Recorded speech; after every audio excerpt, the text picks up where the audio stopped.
દીપકેની જે શંકા છે એ પણ સાચી હોઈ શકે કે સરકાર આ જે આંદોલનકારીઓ છે એને જેલમાં ધકેલી દે અને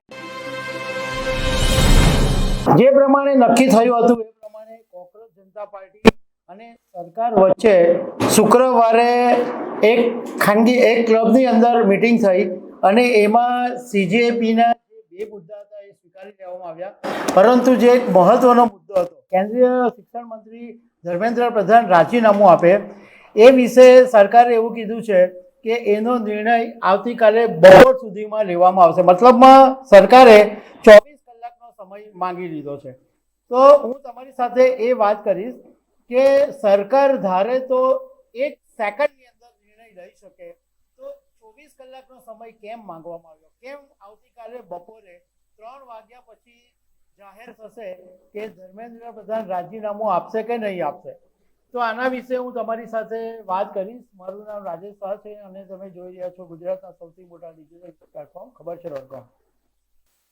કોકરોચ જનતા પાર્ટીનું દિલ્હીના જંતર મંતર ઉપર જે આંદોલન ચાલી રહ્યું છે એમાં બહુ જ બધા ડેવલપમેન્ટ ફટાફટ આવી રહ્યા છે.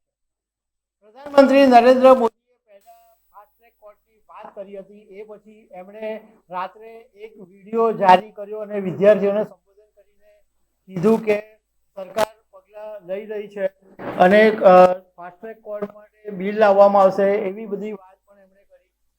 બીજી તરફ સોનમ વાંગચુકે પારણા કરી દીધા અને જે પ્રમાણે નક્કી થયું હતું એ પ્રમાણે કોકરોચ જનતા પાર્ટી અને સરકાર વચ્ચે શુક્રવારે દિલ્હીની એક કોન્સ્ટિટ્યુશનલ ક્લબની અંદર બેઠક યોજાઈ અને સરકાર તરફથી જેપી નડ્ડા અને જીતેન્દ્રસિંહ, જ્યારે કોકરોચ જનતા પાર્ટી તરફથી સૌરભ દાસ અને આશુતોષ રાંકા 2 જણા હાજર રહ્યા હતા. હવે આશુતોષ રાંકાએ બેઠક પછી બહાર આવીને મીડિયા સાથેની વાતમાં એવું કીધું કે 10 મિનિટમાં બેઠક થઈ અને 2 મુદ્દા છે એ સરકારે સ્વીકારી લીધા છે કે જે પ્રદર્શનકારીઓની સામે આંદોલન જે કેસ નોંધાયેલા છે એ પાછા ખેંચવા અને જે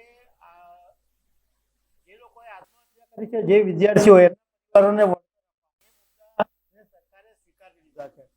પરંતુ ધર્મેન્દ્ર પ્રધાનના રાજીનામા અંગે સરકારે એવું કીધું છે કે આવતીકાલે બપોરે 3:30 વાગ્યા આપવામાં આવશે.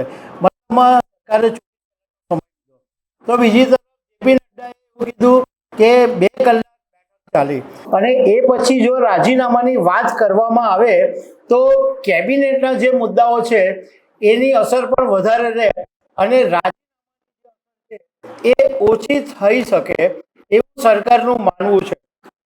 બીજું એક કારણ એ હોઈ શકે છે કે જે પ્રમાણે સીજેપીના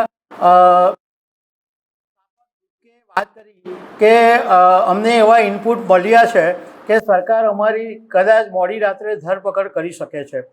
તો એક શક્યતા એ પણ છે કે કારણ કે જેટલા પણ આંદોલનો થયા છે એમાં કોઈ પણ સરકાર હોય આવા પગલાં લીધા છે કે આંદોલનકારીઓને જેલ ભેગા કરી દીધા હોય.